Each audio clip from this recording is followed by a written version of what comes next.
Hi, hello friends. வணக்கம் and welcome back to my channel Phoenix Designer. இன்னைக்கு நாம இந்த வீடியோல மிச்சமான இட்லியை வச்சு ஒரு சிம்பிள் ஸ்நாக்ஸ் எப்படி பண்றதுன்னு தான் பார்க்க போறோம்.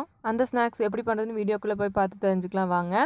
அதுக்கு முன்னாடி நீங்க இன்னும் நம்ம சேனலை சப்ஸ்கிரைப் பண்ணாம இருந்தா சப்ஸ்கிரைப் பண்ணிக்கோங்க. கூடவே இருக்க பெல் பட்டனையும் கிளிக் பண்ணிக்கோங்க. ஸ்நாக்ஸ் செய்யறதுக்கு ஃபர்ஸ்ட் மீதியான இட்லியை நல்லா பொடி பொடியா உதிர்த்தி வச்சுக்கோங்க. இந்த மாதிரி உதிர்த்தி வச்சுக்கோங்க. நான் 2 இட்லி மிச்சம் ஆயிருச்சு. அதை வந்து நல்லா உதிர்த்தி வச்சிருக்கேன்.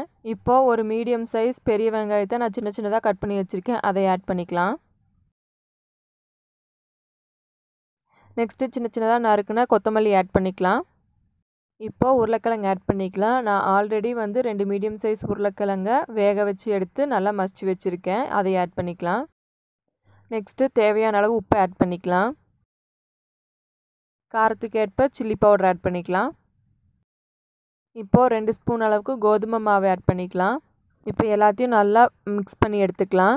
நீங்கள் வேணும்னா அரிசி மாவு கூட ஆட் பண்ணிக்கலாம் 1 ஸ்பூன். நான் இன்றைக்கி அரிசி மாவு ஆட் பண்ணல, வெறும் கோதுமை மாவு மட்டும்தான் ஆட் பண்ணியிருக்கேன். நீங்கள் வேணும்னா ஆட் பண்ணிக்கலாம். ஃபைனலாக 1 கரண்டி அளவுக்கு தயிர் ஆட் பண்ணிக்கலாம். இப்போ இதையும் நல்லா மிக்ஸ் பண்ணி எடுத்துக்கலாம். இப்போ இதையும் மிக்ஸ் பண்ணியாச்சு. இனி வந்து நம்ம சின்ன சின்ன உருண்டையாக பிடிச்சிக்கலாம். இப்போ நம்மளோட உருண்டை ரெடி ஆயிருச்சு. ஒரு வெசலில் 2 டேபிள் ஸ்பூன் அளவுக்கு கோதுமை மாவு ஆட் பண்ணிக்கலாம். கொஞ்சம் கொஞ்சமாக வாட்டர் ஆட் பண்ணி அந்த மாவு வந்து ரொம்ப பேஸ்ட்டாகவும் இல்லாமல் ரொம்ப தண்ணியாகவும் இல்லாமல் ஒரு திக் கன்சிஸ்டன்சிக்கு ரெடி பண்ணிக்கலாம்.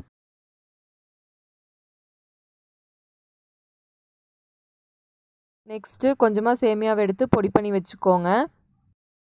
நெக்ஸ்ட்டு அந்த உருண்டையை நம்ம ரெடி பண்ணி வச்சுருக்க பேஸ்ட்டில் நல்லா நனைச்சி சேமியாவில் நனைச்சி எடுத்து ஆயிலில் போட்டு ஃப்ரை பண்ணி எடுத்துருங்க.